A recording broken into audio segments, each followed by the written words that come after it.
I got this revelation from was a song this lady wrote that I met from a ministry. It's just the lyrics go, there's worship in the house, praises on our lips. We rejoice in your name. We rejoice in your name. And as I was meditating on the lyrics, I was just like, there's worship in the house. There's praises on God's lips, not praises on our lips because we are just mere humans. Let God's lips be praising us. And I had to readjust it so the frequency and the vibration of what God's lips look like could readjust. And also is to know that we are not condemned. God has good things to say about us. Again, why I always question, why is the immortal bowing down to the mortal? God has something good that he has seen in us when he has said in Genesis, let us make mankind in our own image and likeness.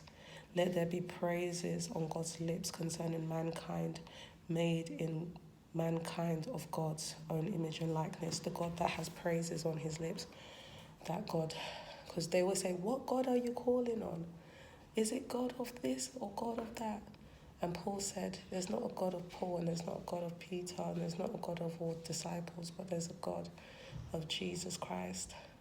So we say once again, let praises be on our God's lips.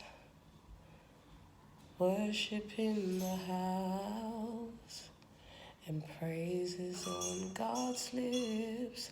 We worship in the house, and praises on God's lips.